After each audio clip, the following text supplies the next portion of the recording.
And given the difference in time, I'd appreciate inviting her.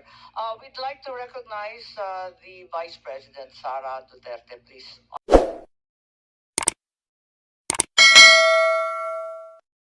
Online. Given the difference in time, Senator Amy. Yes, maraming salamat. At kung pwedeng ipaliwanag lamang ng ating Vice Presidente kung bakit sinasabi ninyo na kidnapping or extraordinary rendition ang sinasabi. At gusto rin natin malaman yung tungkol sa warrant. Kayo na lang ang mag-umpisa. Salamat. Opo, Senator Amy, may I be allowed to read the statement? Yes, please. Please do so. Okay, thank you. Opo. Mga kababayan, on March 11, 2025, former President Rodrigo Roa Duterte was forcibly taken by the Philippine National Police upon his arrival at the Ninoy Aquino International Airport. He was brought to Villamor Air Base, a military air base, detained for nearly 12 hours, and then flown out of the country on a private jet to The Hague. All allegedly because of a warrant issued by the International Criminal Court. This was patently an illegal arrest. This constitutes extraordinary rendition.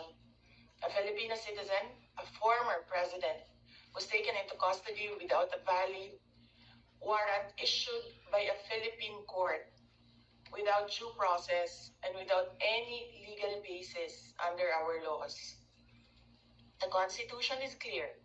Section 2, Article 3 of our Constitution explicitly states, the right of the people to be secure in their persons, houses, papers, and effects against unreasonable searches and seizures of whatever nature or for any purpose shall be inviolable, and no search warrant or warrant of arrest shall issue except upon probable cause to be determined personally by the judge after examination under oath or affirmation of the complainant and the witnesses he may produce, and particularly describing the place to be searched and the persons or things to be seized. This means that for an arrest to be lawful, it must be carried out pursuant to a warrant issued by a Filipino judge of a Philippine court. Saan po ang warrant of arrest na inisyu ng hukuman ng Pilipinas? Wala. Without a valid warrant from a Philippine court, this was at best a warrantless arrest. Under the rules of court, warrantless arrests are only permitted in 3 instances: in flagrante delicto, hot pursuit, and escaped prisoner. This applied to the case of the former president. So, what was the legal basis of his arrest? The authorities acted solely on an ICC warrant, a document that has no legal effect in the Philippines unless reviewed and validated by a Philippine court. In fact, even assuming without conceding, it still violated the Rome Statute itself. Even by ICC standards, the former president should have been brought before a Philippine judge to determine the validity of his arrest before it was handed over to a foreign court.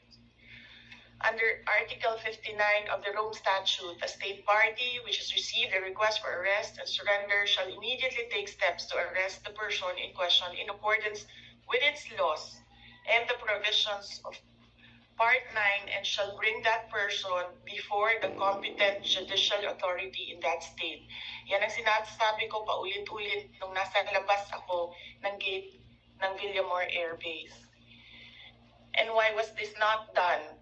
If they claim to abide by international law and standards, then why did they conveniently choose to ignore this provision? The fact remains that we are no longer a state party to the Rome Statute. We are no longer a member of the ICC. In fact, in a letter dated December 15, 2023, the President himself wrote to me, with respect to your concerns, legal or otherwise, on the investigation to be conducted by the International Criminal Court into the previous administration's war on drugs, I remain steadfast in my resolve that the jurisdiction of the ICC over the Republic of the Philippines after the effectivity of its withdrawal, therefore from is very much in question. To this end, this government will not assist the ICC in any way, shape, or form. So if the government itself has declared non-cooperation with the ICC, why did the PNP violate this very policy and enforce a foreign warrant? Even granting for the sake of argument that we have some duty to cooperate with either the ICC or Interpol, does that duty override the fundamental rights of every Filipino enshrined in our Constitution? What happened on March 11, 2025 is not just about one man. It is about all of us. It is about the country. If a former president can be taken without due process, what stops them from doing the same to any other Filipino? Therefore, we must dare to ask more questions. Under whose authority did the PNP act? Why did they enforce a foreign warrant without a Philippine court order? Why didn't they at least bring PRRD before a judge as required by the Rome Statute itself? Even more disturbing is the silence of the armed forces of the Philippines.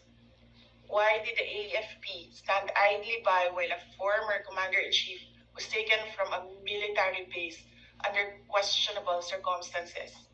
How could they allow a foreign tribunal to override on our constitutional guarantees? We have now lost a former president. I pray that we do not lose the country next. Your Honor, Senators Cayetano and Marcos and other senators present, alam naman natin lahat at alam nila na mali ang ginawa nila. Ginawa nila yun just to demolish political opponents. This is all about politics. The administration is using government resources, the ICC, to demolish the opposition. Wala na tayong argument. Mali ang ginawa. Ang tanong ngayon, ano ang gagawin natin para maibalik ang dating Pangulo sa Pilipinas? Kasi nag-iisa ako ngayon dito na gumagawa ng paraan para maibalik ang ating dating Pangulo sa ating bayan. Thank you. Honorable Senator Marcos, ang nangyari kasi, merong ICC warrant. It was diffused to Interpol. It was given to Philippine authorities. Hindi siya nagkaroon ng red notice. Kaya yung ibang bansa, hindi nila alam, wala silang notice na merong ganong warrant. Ang nangyari, ICC, Interpol binigay sa Philippine authorities. And the Philippine authorities or the Philippine National Police, in-implement nila yung warrant, diretso doon sa akusado, hindi nila dinala sa korte natin dyan sa ating bansa.